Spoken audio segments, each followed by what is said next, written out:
dia.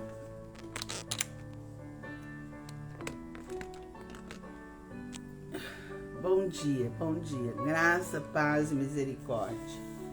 Hoje, no projeto Leia a Bíblia Comigo, estamos aqui tomando um cafezinho, nos preparando, né?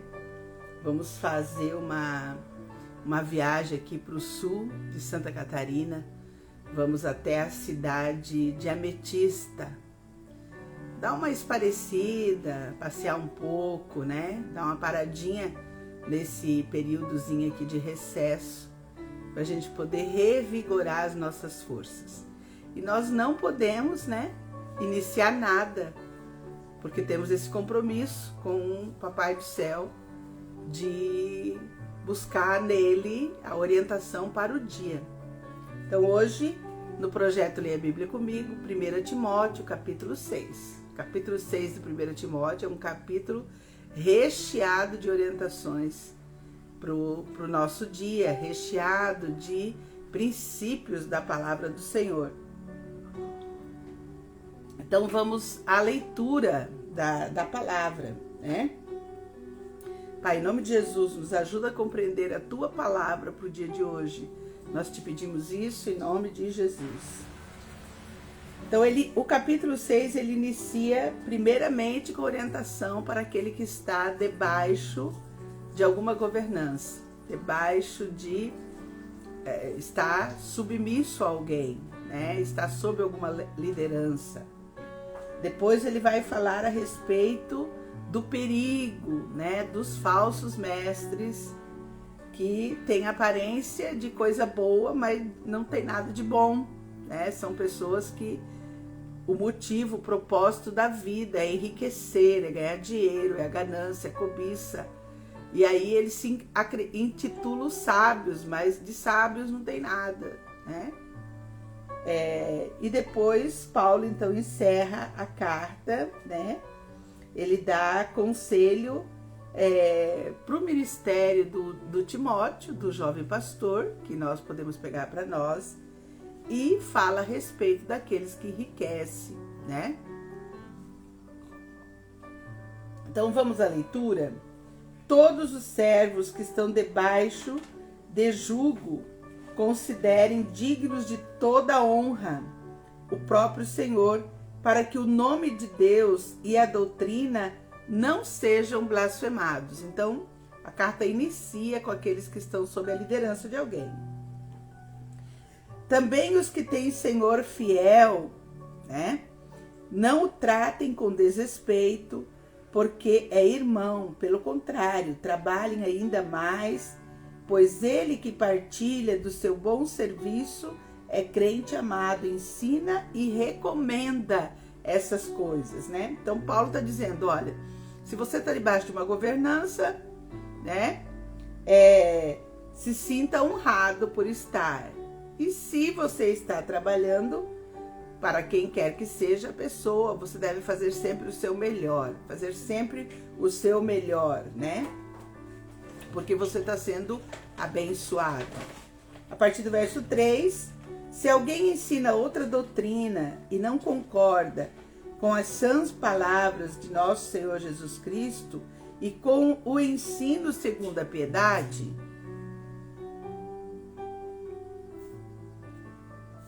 é infatuado, nada entende, mas tem mania por questões e contendas de palavras, que nascem inveja, provocação, difamações, suspeitas e malignas. Altercações sem fim por homens cuja mente é pervertida e privada da verdade, supondo que a piedade é fonte de lucro, né? De fato, grande fonte de lucro é a piedade com contentamento, porque nada temos trazido para o mundo, nem coisa alguma podemos levar dele, né? Vale uma releitura, versículo 7. Porque nada temos trazido para o mundo, nem coisa alguma podemos levar dele. Tendo sustento e com que nos vestir, estejamos contentes. Ora, os que querem ficar ricos caem em tentação, em cilada e em muitas concupiscências insensatas e perniciosas, as quais afogam os homens na ruína e na perdição. Porque o amor do dinheiro é a raiz de todos os males, e alguns nessa cobiça se desviaram da fé e a si mesmos se atormentaram com muitas dores. Então Paulo está ensinando aqui o princípio, né? Ele está dizendo, olha, que se alguém ensina outra doutrina, né, não concorda com a sã palavra do nosso Senhor Jesus Cristo e com o ensino, né, nada entende, né? Tem mania, a gente conhece rápido essas pessoas. Por quê? O falso mestre rápido é conhecido. Porque, olha, ele tem mania por questões, ele entra em contendas de palavra, né? Tem inveja, provoca, difama, vive suspeitando, né? Vive argumentando sem fim. São homens que têm a mente pervertida, privada da verdade. É o que Paulo está dizendo. Supondo, né, essa pessoa, esse falso mestre, ele supõe, né, que o caminho da fé, aqui Paulo está falando para um pastor, um jovem pastor, que o caminho da fé é uma fonte de lucro, uma fonte de ganhar dinheiro. Então, né, na verdade, está totalmente pervertido, está com a mente truncada, né? E aí Paulo, então, aconselha, olha, nada temos trazido para o mundo, né? Nem coisa alguma nós podemos levar. Ontem eu estava dando carona, fazendo uma boa ação, levando alguém lá no hospital, o seu Nélio, e ele estava falando, olha, desse mundo a gente não leva nada, ele disse. E se alguém não nos ajudar na hora da morte, nem o caixão a gente vai conseguir, né? Nem o caixão, tem que ter alguém para levar o nosso caixão.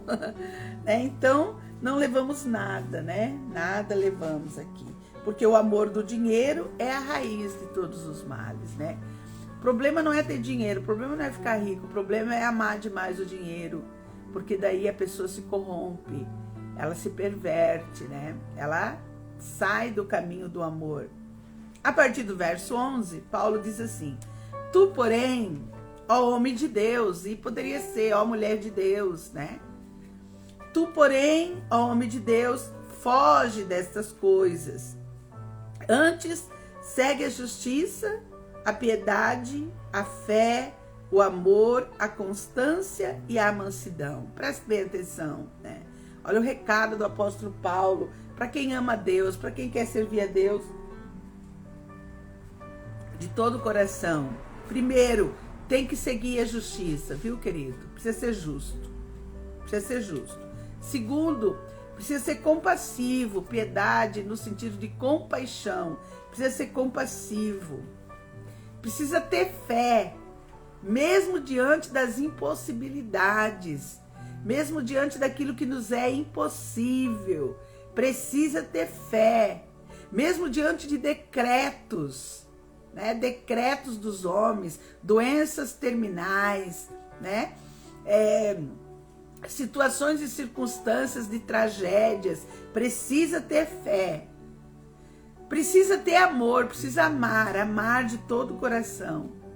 E tem uma coisa fantástica, maravilhosa aqui do apóstolo Paulo para o jovem Timóteo, para nós hoje: constância. Constância. Queridos, não dá para amar a Deus se não tiver constância. Constância, ficar firme no princípio, no propósito. Não dá para ser diferente. Constância é uma palavra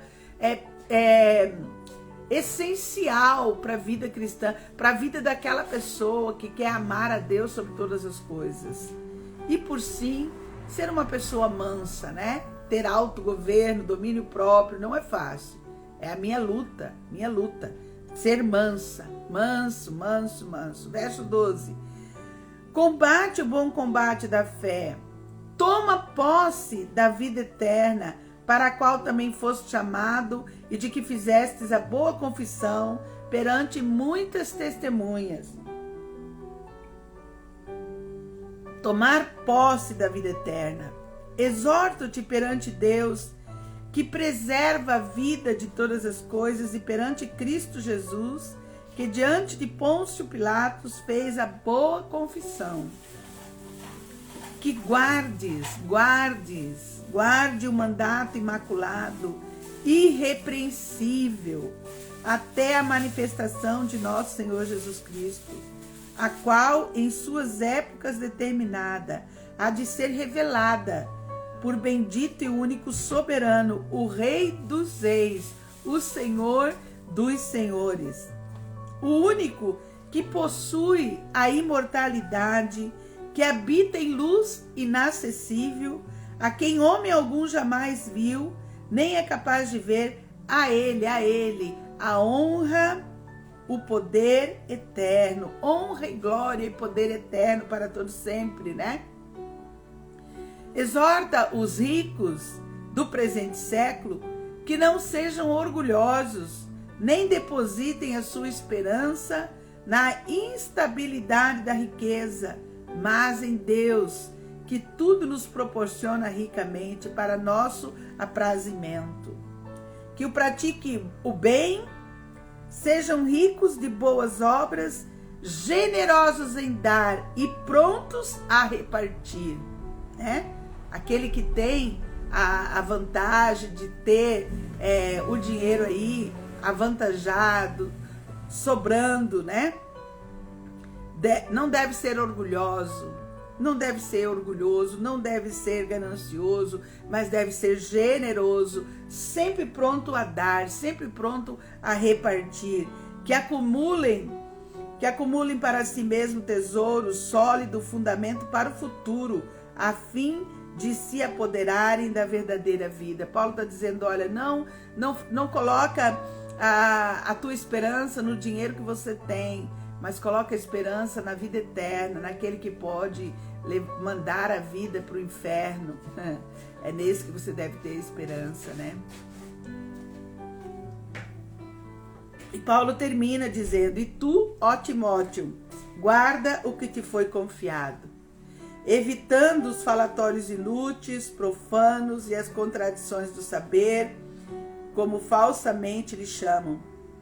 Pois algum, professando, se desviaram da fé. A graça seja convosco, né? E tu, homem de Deus, e tu, a mulher de Deus, guarda o que te foi confiado. Evita os falatórios inúteis, né? E profanos, e as contradições do saber, né? Como falsamente lhe chama. Então está diante de nós o capítulo 6 de Timóteo, né? Nos dá vários conselhos de como viver nos dias atuais, fundamentados por princípios da palavra do Senhor, das leis espirituais. Fala a respeito daquele que está em submissão, daquele que é empregado, hoje no nosso tempo atual, dos empregados, daqueles que estão em submissão na questão de liderança, né, debaixo de governança, né, devem respeitar, honrar quem lidera o tempo todo. Fala a respeito dos falsos mestres, né, que ensinam do que não sabe, do que não entende, têm aparência de sabedoria, se acham sábios, mas se utilizam de falsa comunhão, mas na verdade são falsos mestres. O propósito deles é a ambição, é o amor ao dinheiro, né? O propósito deles, eles buscam riqueza e por conta disso se utilizam das artimanhas, das argumentações, né? E aí ele fala do contentamento, olha, se contenta com aquilo que você tem. Se contenta. O contentamento é um sentimento de suficiência que nós só encontramos no Senhor Jesus Cristo. Contentamento, estar contente com aquilo que a gente tem. A gente só encontra esse sentimento de suficiência no Senhor Jesus Cristo, né? E precisamos então estar aptos a fugir da avareza, fugir da ganância, defender a fé a todo custo, defender a fé. Que Deus nos ajude e tenha misericórdia de nós, né? E agora eu quero orar, agradecendo a Deus. Pai, em nome de Jesus, nós te agradecemos pelo dia de hoje. Obrigada, Pai, pela tua palavra. Obrigada, Pai querido, pelos conselhos da tua palavra para o dia de hoje, Pai. Quero colocar diante do Senhor no dia de hoje, Pai, a nossa viagem. Estaremos agora saindo, Pai querido, para arejar a nossa mente, descansar um pouco. Pai querido, pedimos que o teu Santo Espírito esteja conosco.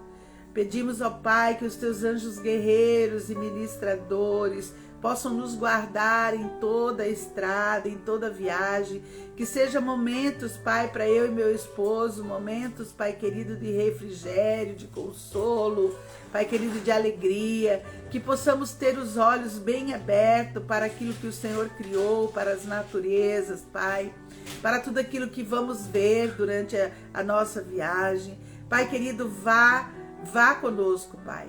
Abençoa a vida do meu esposo, na direção do carro, Pai, nos seus reflexos, Pai, que ele seja grandemente abençoado, Pai querido. E que tudo, Pai, tudo que nós formos viver hoje, seja para a honra e glória do teu nome, Pai. Obrigada, Pai, por tudo aquilo que nós vivemos até agora. E, ó Deus, obrigada por aquilo que nós vamos ainda viver no dia de hoje. Nos ajuda a lembrar, Pai, dos princípios da tua palavra e tudo aquilo que fomos fazer, Pai. Pai querido, queremos declarar a nossa total dependência do Senhor. Pai, eu quero orar agora pelos enfermos, Pai. Quero colocar diante do Senhor, ó Deus, a vida da Cláudia, da Eliane, do Edilson, lá no Paraná. Pai querido, eles que estão lutando com a sua mãe na UTI, a dona Cleusa. Pai, na autoridade do nome de Jesus, Pai. Visita ali aquela família com cura completa, saúde plena para aquela vida, Deus. Em nome de Jesus, Pai.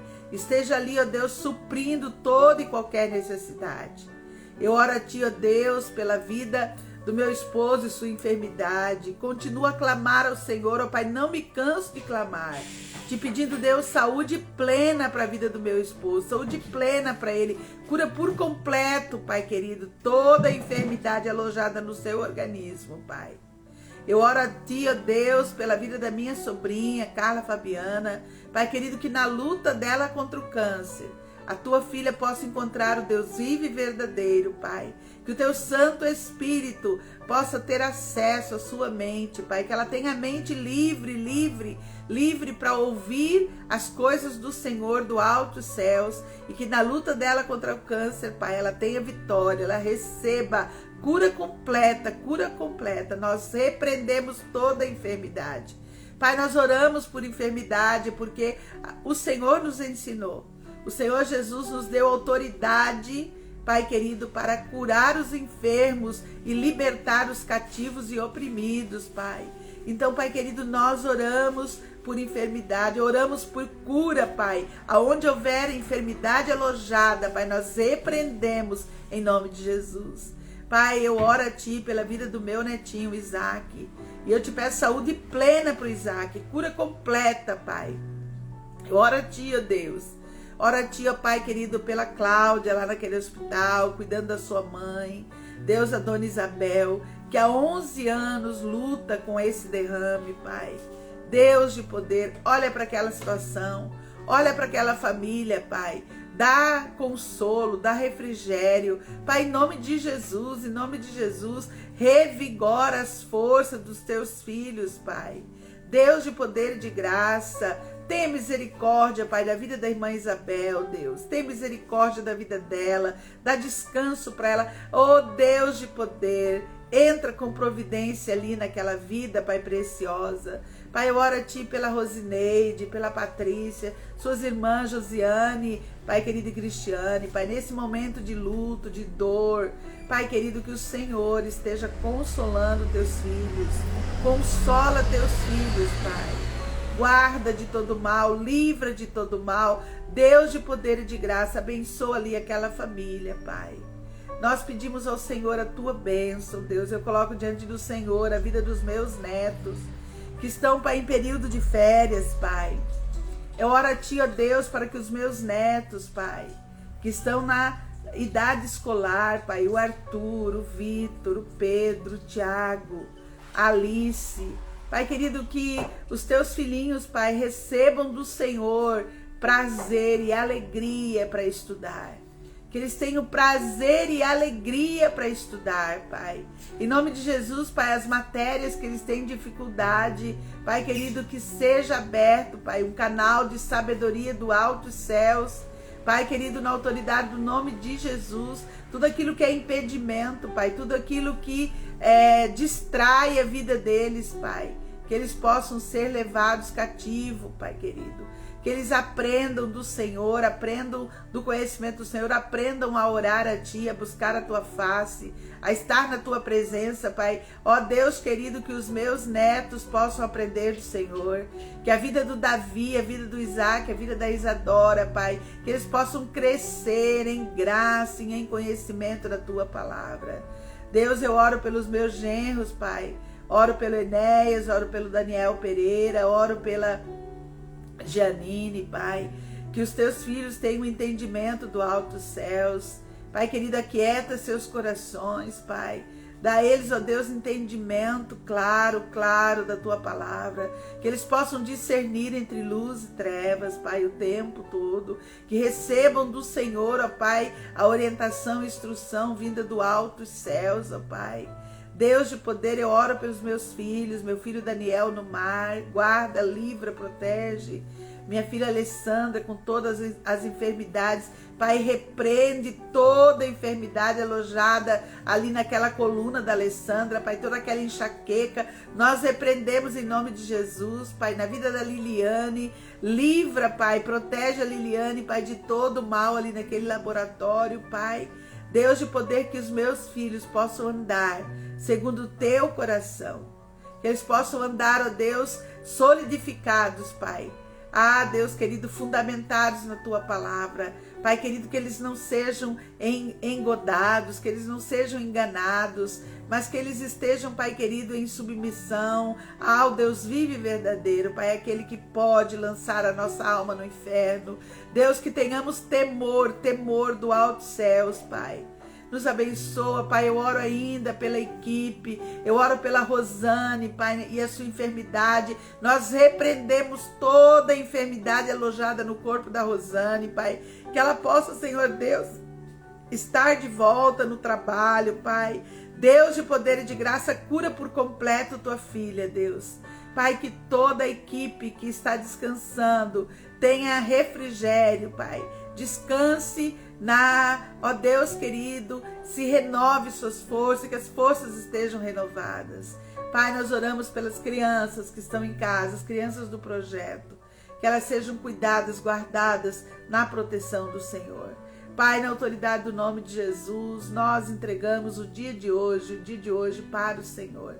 Vem conosco, Pai, nos abençoa com a tua presença, Pai. Nós oramos assim, Deus, na autoridade do nome de Jesus. Amém, amém, amém. Amém, queridos. Deus abençoe, que você tenha um dia abençoado e até amanhã, se Deus nos permitir.